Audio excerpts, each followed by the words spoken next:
Do you know your medicine? Weed Maps and SC Laboratories bring you an educational series on the science of clean and safe cannabis. Today's cannabinoid profile is on cannabidiol. Cannabidiol, or CBD for short, is the second most prominent compound found in the cannabis plant. A lot of the medical benefits of cannabis that are attributed to THC or other cannabinoids are actually due to the CBD content of the cannabis. It has very strong anti-inflammatory properties. And not only does it help suppress inflammation, but there was a study that showed that it also helps the body to not make the chemical that causes inflammation, so it actually has somewhat of a preventive role.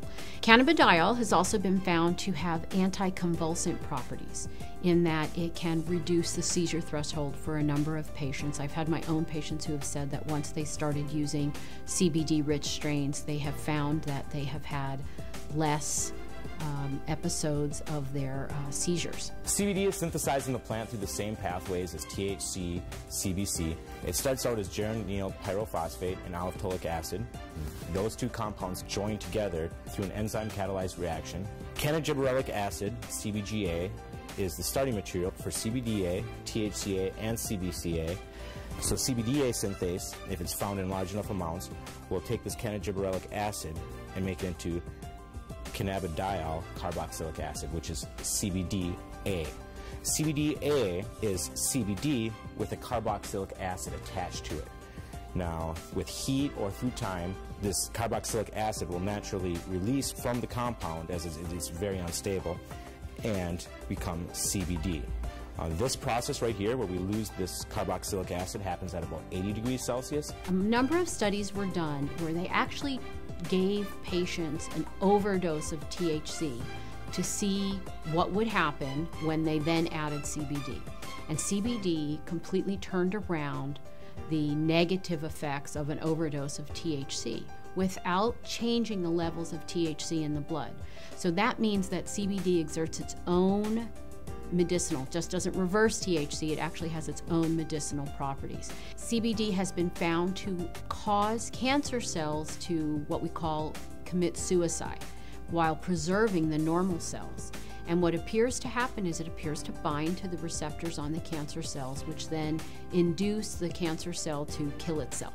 Cannabidiol has also been found to be what we call biphasic in terms of sleep. So at low doses, it's what we call alerting. It kind of keeps you awake. At higher doses, it can be very sedating and cause you to sleep. But what's nice about that is you can control whether or not you are alert or you're feeling tired. When I started testing cannabis about 2 or 3 years ago, we saw virtually no high CBD plants. Almost every plant we tested was high in THC, anywhere from 10% to 20% THC, with some outliers on either end. Some plants would have maybe 1% CBD at the max, 1.5% CBD at the max. Now that we've been testing for a while, we see anywhere from 8 to 15% CBD and maybe 5 or 6% THC in these strains. Some strains we get a 50-50 ratio. It can happen in all different ratios, but what it is it's a recessive gene in plants.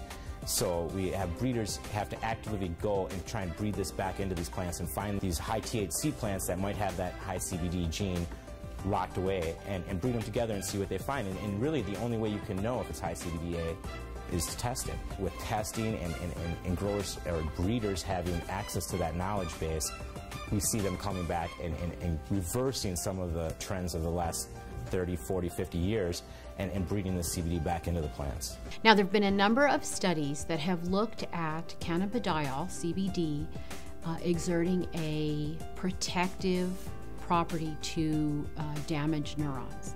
And it appears that in the studies, CBD protects the nerves by inhibiting the process by which nerves are damaged. CBD has also been shown to protect against brain injury.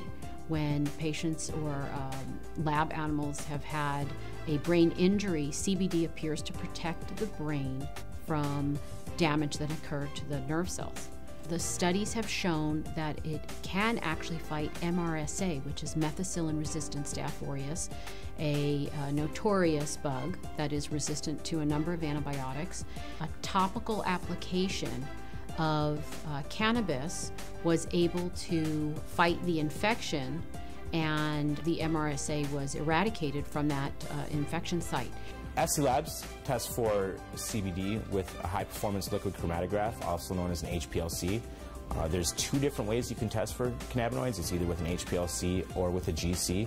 If you hear of someone testing with other methods, it's probably not a scientifically validated method. But the problem with the GC is that the GC uses heat to test for these cannabinoids. And as I said earlier, all the acidic cannabinoids are very sensitive to heat. So the GC can give you no information about the acidic cannabinoids. It can only tell you about the non-acidic cannabinoids. The heat is decomposing these compounds. It's definitely decarboxylating all of them. And you're trying to measure it as these compounds are in a state of flux. And that's just, it's kind of fuzzy. So we use the HPLC because it keeps the cannabinoids in their natural state. They're in their liquid state. There's no alteration. There's no heat or anything like that happening. And so we get a much more accurate and a much more realistic picture of what's actually in the sample that we're testing.